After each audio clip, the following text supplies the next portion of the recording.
Alright people, welcome back to another video in our MITRE attack series. Today we are going to go into the reconnaissance phase at the very beginning, and we are going to take a look at search victim-owned websites with the number T1549. Yes, based on the number you can already tell it's one of the later techniques that has been introduced by MITRE attack. And what we're going to do here is, as usual, we are going to take our time and read a little bit what we have here. So let me copy some of that stuff and then we will go into the reading mode. So today we have Thursday, the 18th December, so it's not long to Christmas. It's unusual for me that I'm recording a video in the middle of a week, but it's evening right now, so it's a good time for me to record a video like this. But yeah, we're in reading mode now. Let's see what it is. Search victim-owned websites. It's one of the classics, so it has no sub-techniques. It is in the kill chain step of reconnaissance.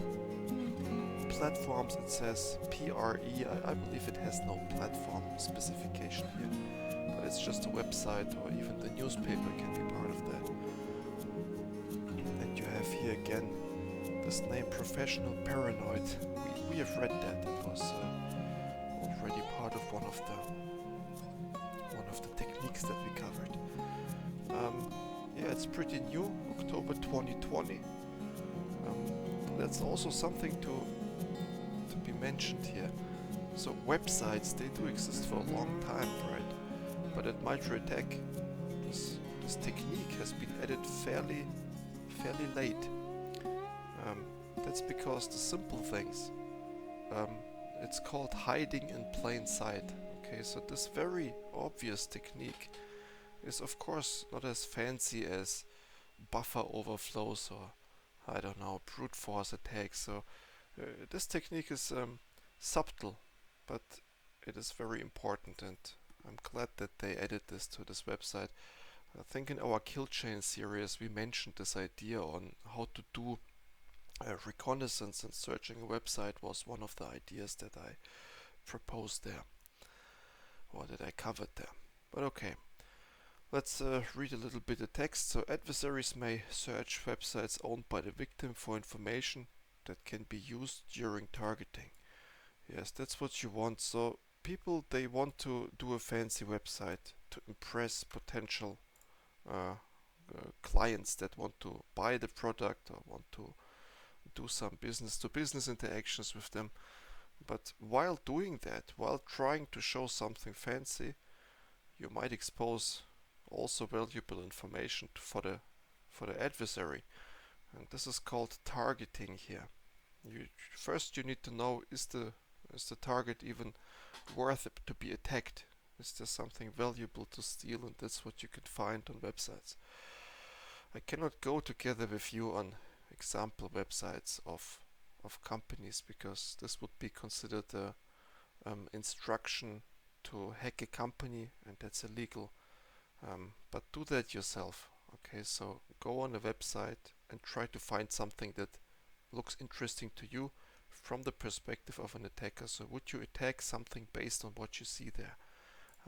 You will be surprised how much people reveal. But yeah, let's continue reading. Victim-owned websites may contain a variety of details, including names of departments, divisions, physical locations, and data about key employees.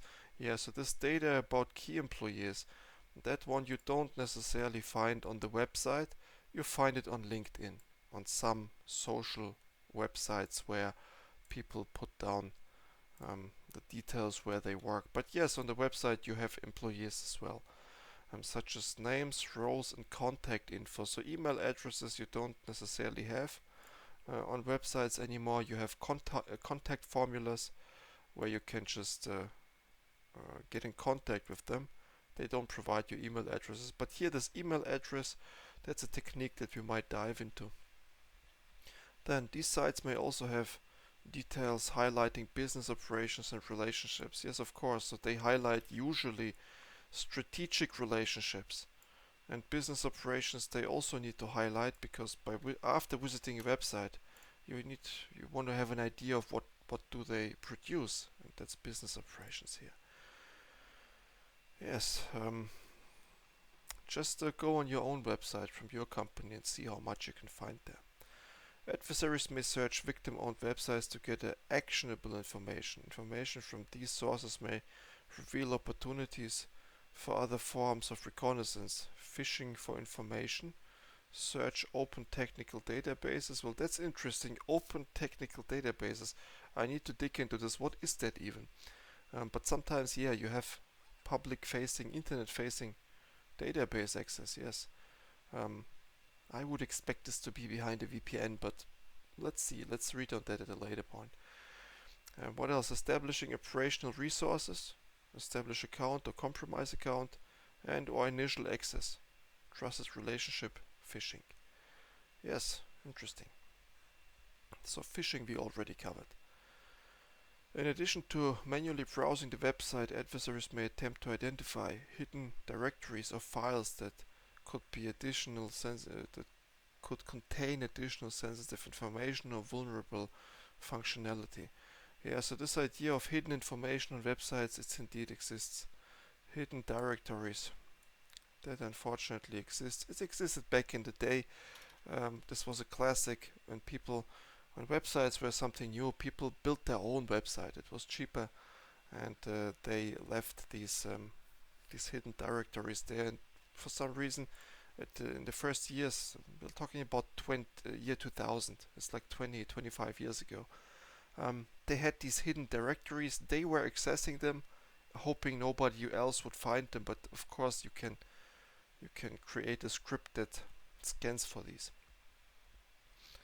Yeah. And then of files that vulnerable functionality. Yes, so obviously this is true as well.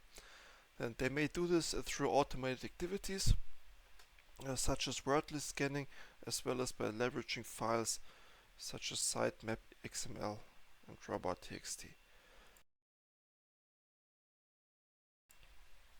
So yes, great. Let's go back to the edit mode and let's see what techniques we have there. Or not techniques, but how do they call it, procedures. This is a fairly small, let's say, technique here. So we can have all procedures in one place. That's nice. So let's get back to the reading mode and see what we have here. So we have here C, that's a campaign. APT41 dust involved access of external victim websites for target development. Okay. Cutting Edge is a campaign too, so they performed reconnaissance of victims' internal websites via proxied connections. Yes, proxied connections. So internal websites, obviously, they are not accessible from the internet, but once you have already compromised the environment, you have a valid account, then you can of course search internal websites, and that's even more valuable. That's the intranet. It contains a lot of information.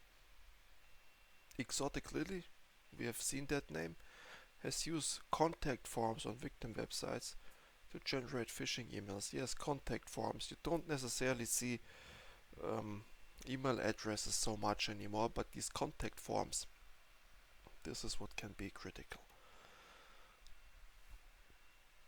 The Sandworm team we have again has conducted research against potential victim websites as part of its operational planning. Yeah, that's also something that people are surprised, but operational planning, that sounds so like a corporate activity, and it is. The hackers of these days, they are operating like companies. There's not much of a difference. Same educational background, same professional planning of their activities. So cyber criminals these days, it's cyber criminality as a business pretty much, or as a service. How do they call it? Ransomware as a service. It's ridiculous how much, how professional hackers these days have become. Alright, then let's take a look at the countermeasures. So I looked already at what there is. There's not much going on here, unfortunately. So as you might expect, let me copy that. So mitigation doesn't exist.